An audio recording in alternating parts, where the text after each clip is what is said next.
Admiral Una Park stood on the bridge of her flagship and watched Earth burn. The blue planet that had given birth to humanity was now covered in dark clouds. Orange fire spread across every continent. From space, it looked like the world was bleeding light.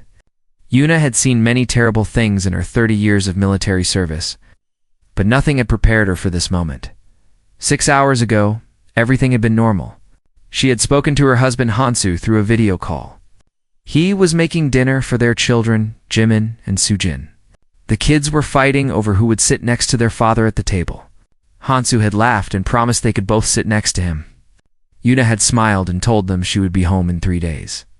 Now Hansu was dead. Jimin was dead. Sujin was dead. 4 billion people were dead, and the number was still rising. The Valkyrie had come without warning. Their massive ships had appeared near Earth's moon and demanded complete surrender. They wanted humanity to become their slaves. They wanted Earth's resources. They wanted everything. When Earth's leaders refused, the Valkyrie released their weapon. It was not a bomb or a missile. It was something far worse. They released a biological agent into Earth's atmosphere. It spread faster than any disease humanity had ever known. People began dying within minutes of breathing it in. Una's defense fleet had tried to stop the Valkyrie ships. They had fired every weapon they had. But the Valkyrie technology was thousands of years more advanced. Human missiles exploded harmlessly against their shields.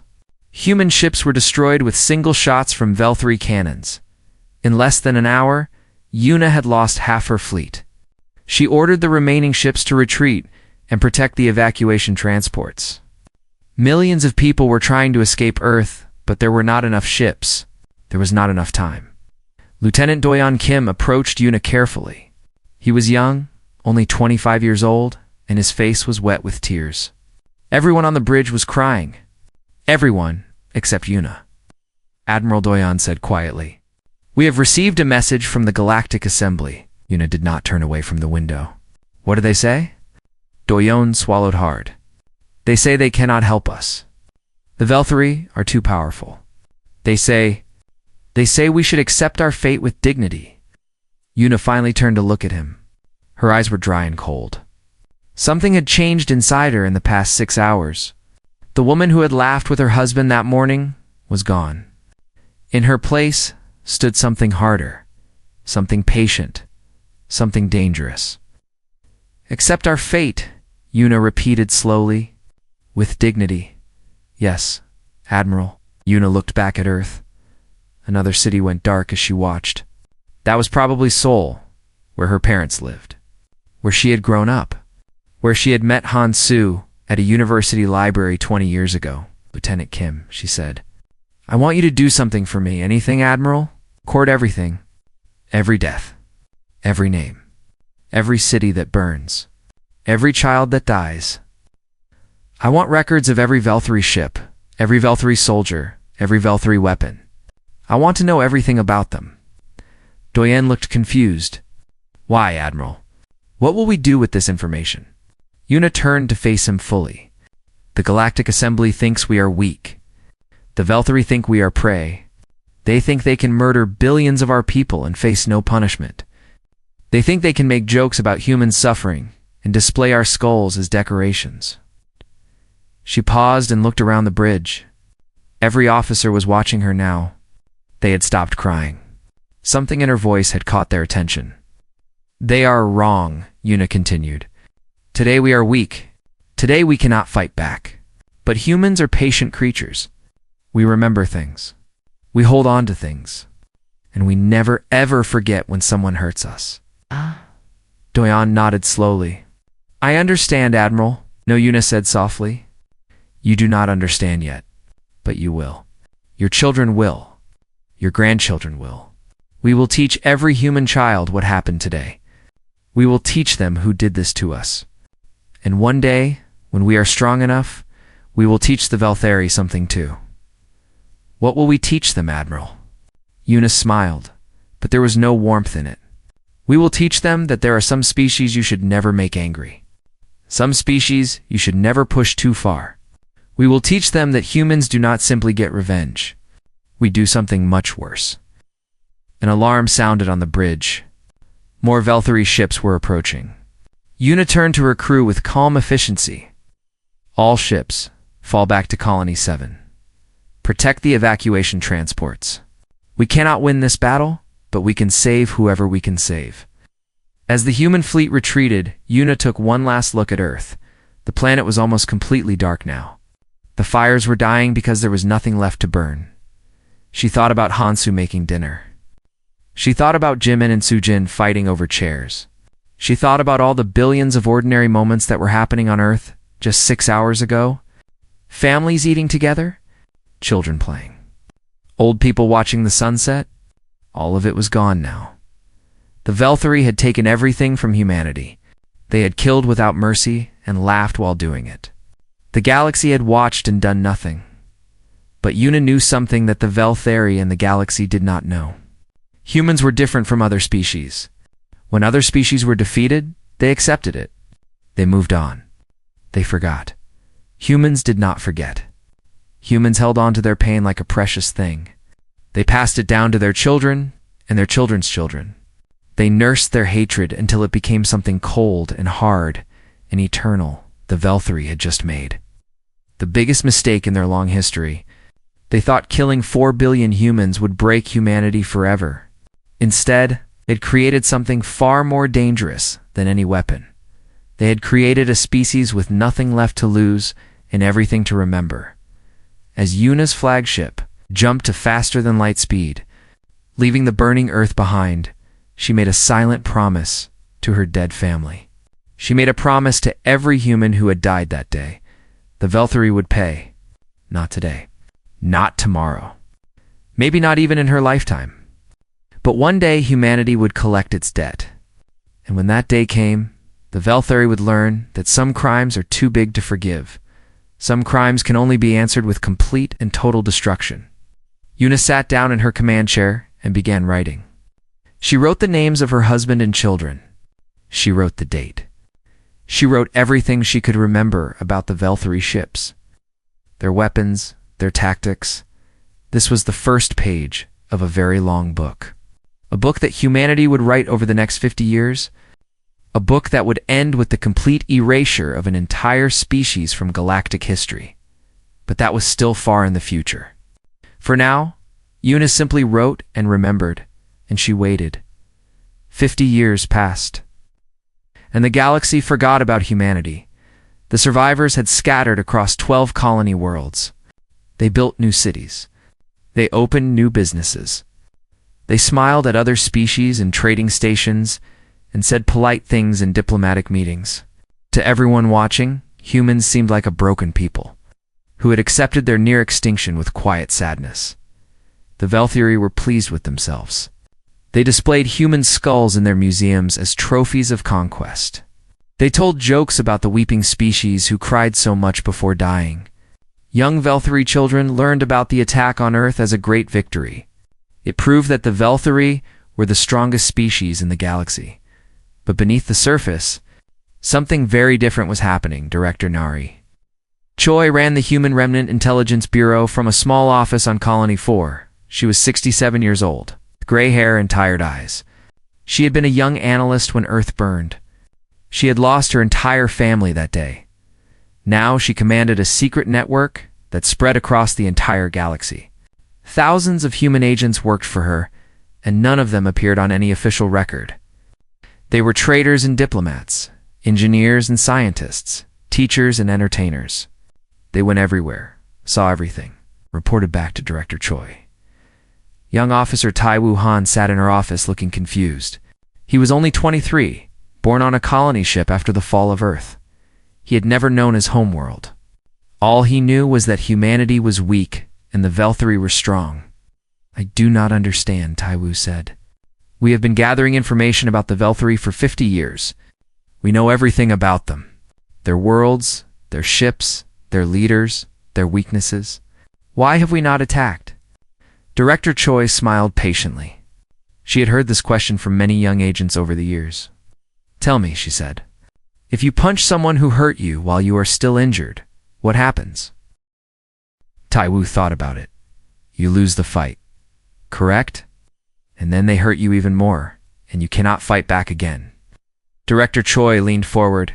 But if you wait until you are healed, until you are strong, until you have learned every weakness your enemy has, then what happens? You win. More than that, you destroy them completely. You make sure they can never hurt you again. Director Choi stood up and walked to a window. Outside, the colony city was peaceful. Children played in parks. People went shopping. Nobody would guess that this quiet world was the center of humanity's revenge.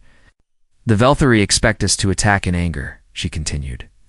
They have been waiting for it for 50 years. Our defensive systems are ready. Their allies are watching. If we attacked now, we might hurt them. Might even destroy a few of their worlds. But we would not destroy them completely. And anything less than complete destruction is failure. Taiwu nodded slowly. He was beginning to understand.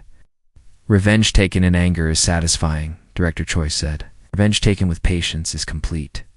In secret laboratories across human space, scientists worked on projects that no other species knew about. Dr. Hannah Shin led the most important project of all. She called it Project Roth. Hannah was 45 years old and had spent her entire adult life on this single goal. She was not building a weapon that killed bodies. She was building a weapon that killed information.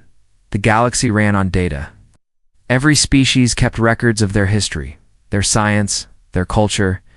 These records were stored in vast computer networks that connected thousands of worlds.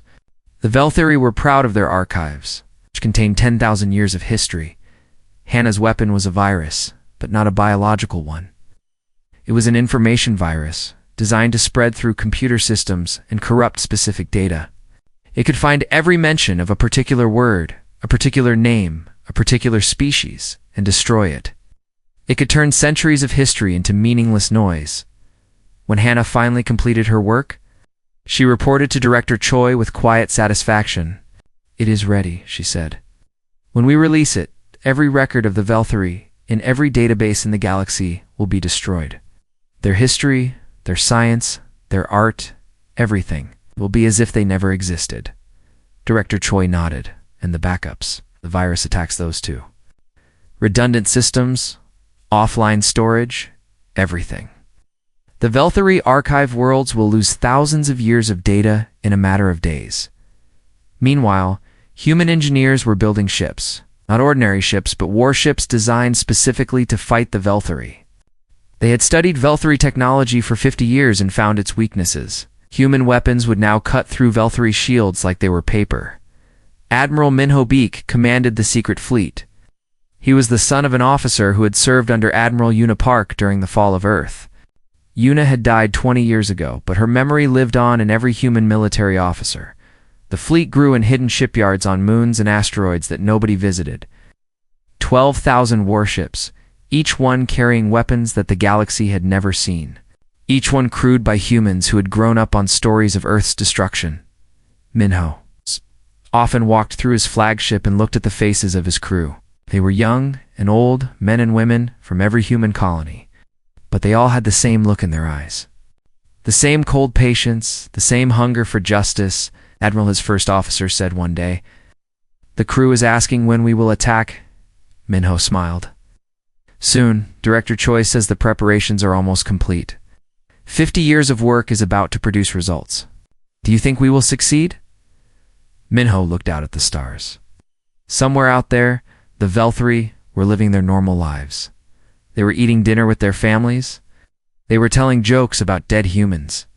They had no idea what was coming. "We will not simply succeed," Minho said. "We will do something that has never been done before in galactic history.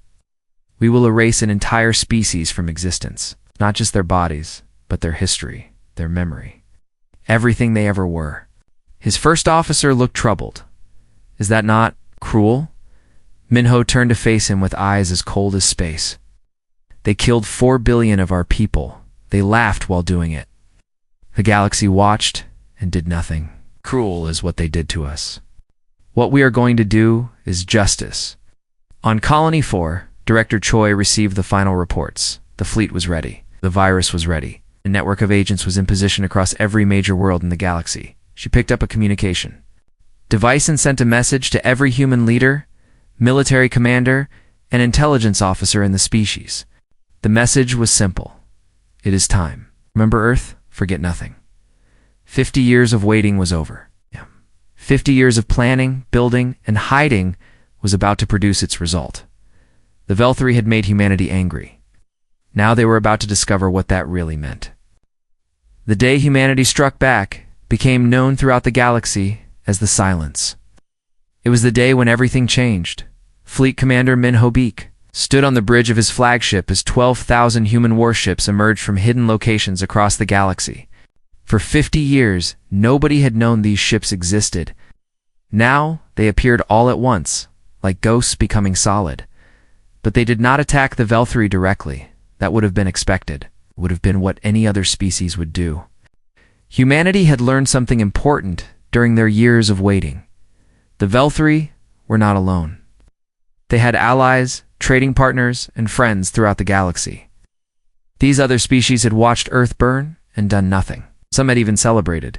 Minho's first targets were not Velthari worlds. They were communication stations. Within 3 hours, human forces had seized control of every major communication relay in the galaxy. Suddenly, no species could talk to any other species without human permission. Messages between worlds stopped. Trade networks went silent. The galaxy was deaf and blind.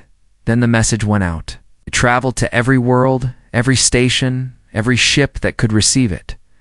The message was simple and terrifying. This is humanity. 50 years ago, the Velthari murdered 4 billion of our people. The galaxy watched and did nothing. Now you will all participate in their punishment. Any species that acknowledges the Velthari exist will share their fate. Any record of their existence must be destroyed. You have 1 galactic cycle to comply. This is not a request. Panic spread across 1,000 worlds. Species that had been friends with the Velthari suddenly pretended they had never heard the name. Museums that had displayed Velthari art began burning their collections. Libraries that contained Velthari history began deleting their files. Nobody wanted to anger the humans. Nobody understood how the weak, broken species had become so powerful so quickly. But everyone understood the threat. If the Velthari could be destroyed, so could anyone else. While the galaxy scrambled to obey, Dr. Hannah Shin activated her true weapon. The information virus spread through galactic networks like fire through dry grass. It moved faster than any security system could stop it. It found every database, every archive, every backup system that contained any mention of the Velthari, and it destroyed everything. On the Velthari homeworld, alarms began ringing in the great archive buildings. Technicians watched in horror as thousands of years of history disappeared before their eyes. Scientific records became nonsense. Historical documents became random letters. Art databases became empty files. What is happening? The chief archivist screamed, "Stop it! Stop it!" But nobody could stop it. The virus was too fast, too clever, too complete. It had been designed by humans who had spent decades studying Velthari computer systems. It knew every weakness, every backdoor, every hiding place. By the end of the first day, 90% of all Velthari historical records in the galaxy were gone. By the end of the first week, that number was 99%. The Velthari tried to fight back, but they did not know who to fight. Human ships appeared, attacked, and disappeared before Velthari forces could respond. Human agents who had lived among other species for decades activated and began destroying physical records. Books were burned, statues were smashed. Anything that proved the Velthari had ever existed was targeted for destruction. Fleet Commander Minho led the assault on the first Velthari colony world. His ships descended from space like falling stars, their weapons cutting through Velthari defenses with ease. Admiral, his weapons officer, reported, "The Velthari fleet is responding. They are moving to intercept." Minho smiled coldly. "Let them come. They do not understand what they are facing." The Velthari had ruled this region of space for 10,000 years. They had the most advanced technology, the largest fleet, the most experienced commanders. They expected the human attack to be fierce, but ultimately futile. They were wrong. Human weapons tore through Velthari shields like they were made of paper. Human ships moved faster, turned sharper, fought smarter than anything the Velthari had ever seen.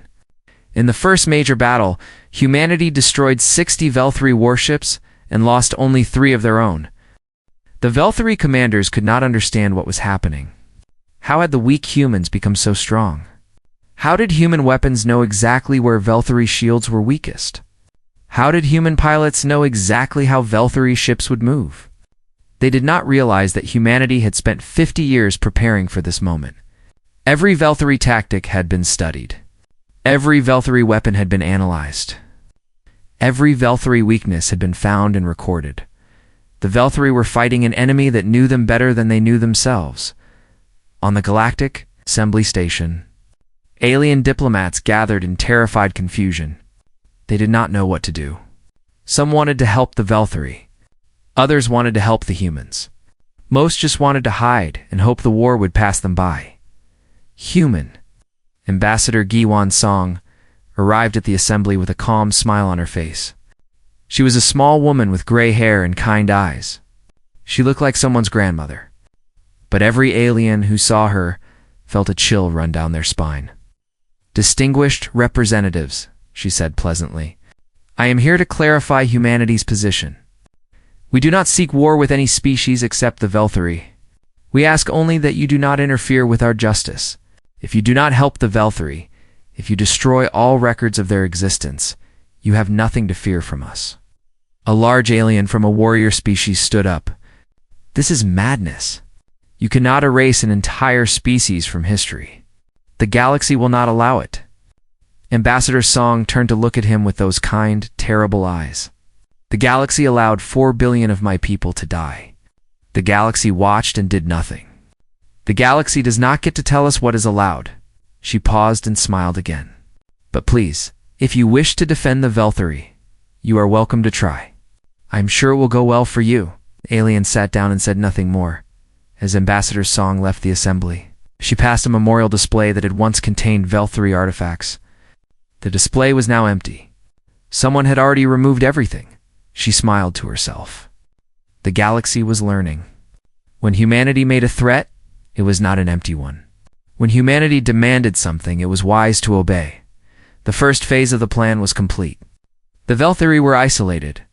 Their history was being erased. Their allies had abandoned them. Now came the second phase. The hunting. Humanity would not stop until every Velthari was dead, and every record of their existence was destroyed. It would take years, maybe decades. But humans were patient. They had waited 50 years for this moment. They could wait a little longer to finish the job. The hunting lasted 30 years, Captain. Suwu Yun commanded one of the many extermination fleets that spread across former Velthari space. He was 35 years old, born on a refugee transport ship during the escape from Earth. He had never seen his homeworld, except in old photographs and videos, every morning. Siwu looked at a picture of Earth before the attack. Blue oceans, green forests, white clouds, beautiful cities filled with billions of people living ordinary lives. Then he would look at pictures of Earth after the attack. A dead rock covered in ash and poison. That was why he did what he did. That was why he felt nothing when Velthari worlds burned. The Velthari had numbered 40 billion across 200 worlds. They had been one of the most powerful species in the galaxy, with a history stretching back 10,000 years. Now they were prey, hunted by a species they had thought was broken forever. Siwu's fleet arrived at a Velthari agricultural world on a quiet morning. The planet was peaceful, covered in farms and small villages. The Velthari who lived here were not warriors. They were farmers, teachers, families with children. "Sir," his first officer said hesitantly, "these are civilians. They did not attack Earth." Siwu turned to look at her with cold eyes. "Did the civilians on Earth attack the Velthari?" "No, sir." "Did the children on Earth hurt anyone?" "No, sir." "And yet they all died. 4 billion of them." While the Velthari laughed and made jokes, Siwu turned back to the view screen. "Begin the bombardment." Humanity did not simply kill the Velthari. They erased them. When a Velthari world was conquered, every building was destroyed. Every record was burned. Every piece of art was smashed. The land was sterilized so that nothing would grow for centuries. Then the world was given a new name, and all maps were updated to show that the Velthari had never been there. Former Velthari allies cooperated eagerly with this process. Species that had once traded with the Velthari now helped destroy any evidence that trade had existed. Museums that had displayed Velthari artifacts now claimed those artifacts had always been something else. History books were rewritten. School lessons were changed. It was amazing how quickly people could forget when they were afraid. Ambassador Guansong visited the Galactic Assembly regularly during these years. She was always polite, always smiling, always reasonable. But every alien in the room was terrified of her. Ambassador Song, a diplomatic representative, asked during one meeting, "How long will this action continue?" "Until it is complete," she replied pleasantly. "But surely you have made your point. The Velthari are nearly destroyed. Their civilization is in ruins. Is this not enough?" Ambassador Song tilted her head slightly, like a curious bird. "Enough. I do not understand the question. The Velthari killed 4 billion humans. 4 billion. When will 4 billion deaths be enough?" The representative had no answer. "We asked the galaxy for help when Earth was dying," Ambassador Song continued. "We begged for assistance. The Assembly told us to accept our fate with dignity. So now we are handling our affairs ourselves. We did not ask for permission then, and we do not ask for permission now." She paused and looked around the room. Does anyone wish to object? Nobody did. On a distant Velthari world, a group of survivors huddled in an underground bunker. There were only a few thousand of them left on this planet. Once millions had lived here. Now the surface was a wasteland of craters and ruins. An old Velthari leader addressed the survivors with trembling voice. "We must negotiate. We must surrender. Surely the humans will accept our submission." A younger Velthari laughed bitterly. "Negotiate. They do not want our surrender. They want us to stop existing. They are not just killing us. They are erasing every trace that we ever lived. Our history, our art, our science, everything. In 100 years, nobody will remember we were ever here." "But why?" the old leader asked. "We defeated them fairly in war. We were simply following the natural order. The strong rule the weak. This is how the galaxy has always worked." "That is not how humans work," the younger one replied. "They do not accept defeat. They do not forget. They remember everything, and they hold on to their anger until they can use it." Above them, human ships began their descent. The bombardment would begin soon. "What can we do?" someone asked. The young Velthari looked up at the ceiling, knowing that death was falling toward them. "Nothing. We made them angry. We killed their children. We laughed at their pain. And now they are teaching us what that mistake costs." As the bunker shook from the first explosions, the old leader finally understood. The Velthari had been powerful for 10,000 years because they were willing to be cruel. They had destroyed other species without mercy, but humanity had learned from them. Humanity had become something even more terrifying. A species that combined human patience with Velthari cruelty. A species that would spend 50 years planning revenge and 30 years completing it. The Velthari had created their own destroyers. Back on the Galactic Assembly Station, representatives from various species discussed the situation in private. They spoke in whispers, afraid that human agents might be listening. "This cannot continue," one said. "If we allow humans to erase the Velthari completely, what stops them from doing the same to us?" "Nothing," another replied. "That is the point. They want us to understand what happens when you anger them. They want us to be afraid. And are you afraid?" "Yes, very much so." The first speaker nodded slowly. "Then their plan is working." In the following years, the galaxy changed. Species that had once bullied weaker civilizations became suddenly gentle and cooperative. Nobody wanted to attract human attention. Nobody wanted to become the next target. Humans moved through the galaxy with quiet confidence. They were always polite, always friendly, always helpful. But behind their smiles, everyone sensed the steel. Everyone remembered what they had done to the Velthari.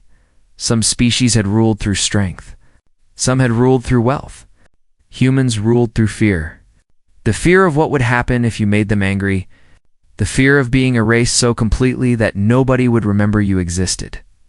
Captain Suo-Yun eventually retired from military service.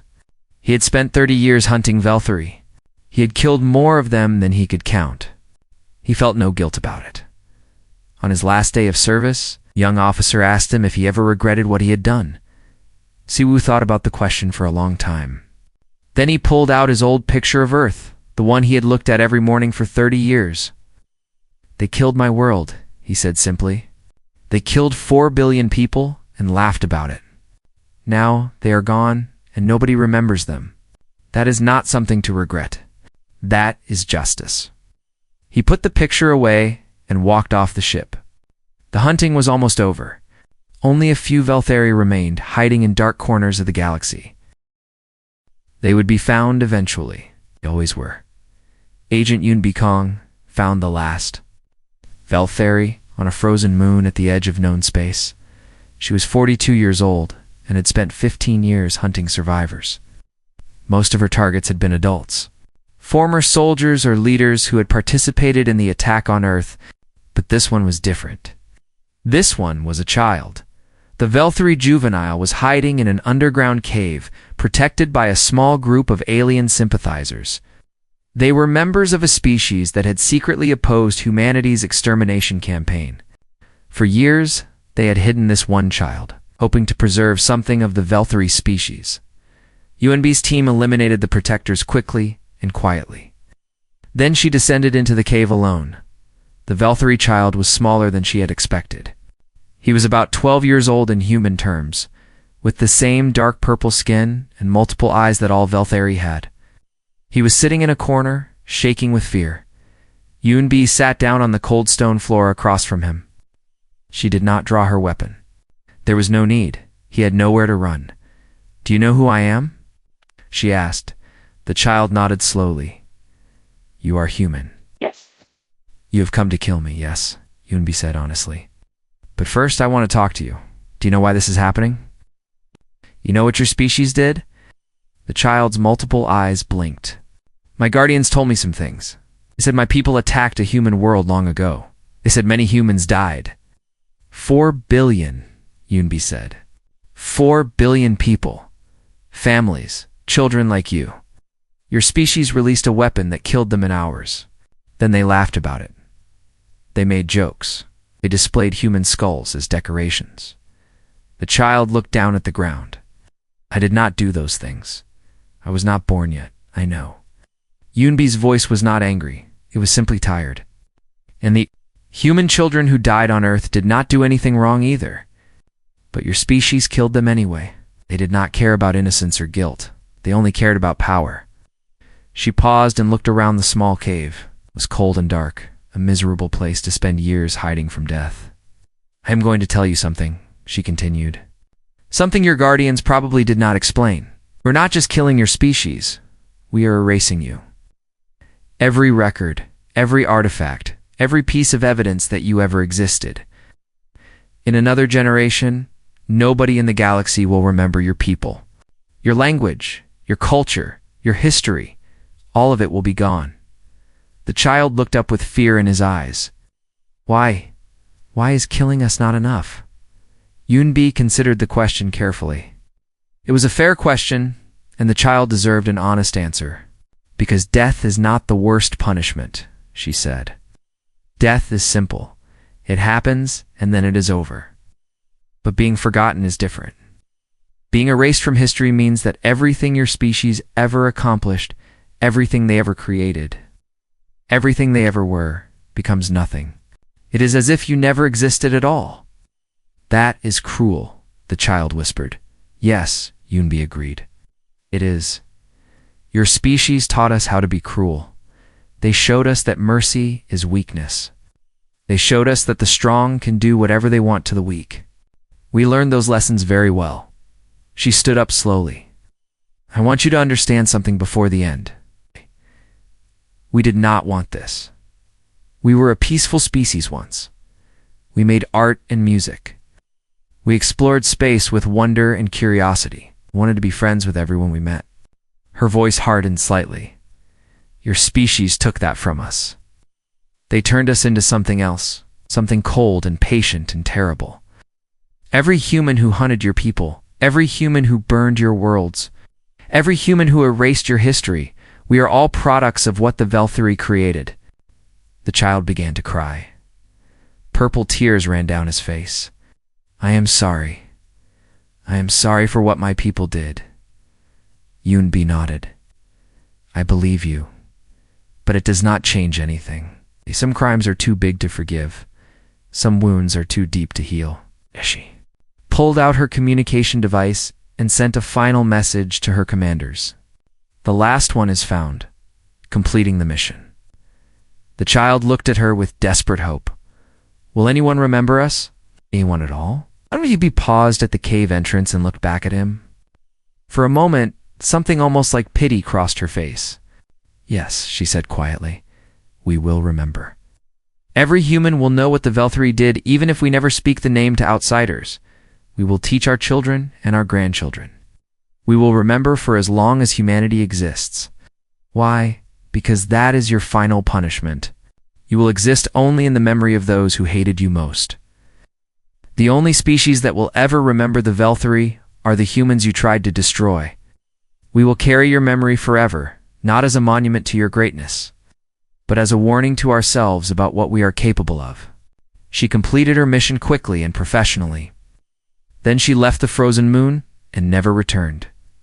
100 years after the fall of Earth, historian Yunho Lim published the official human history of the 24th century.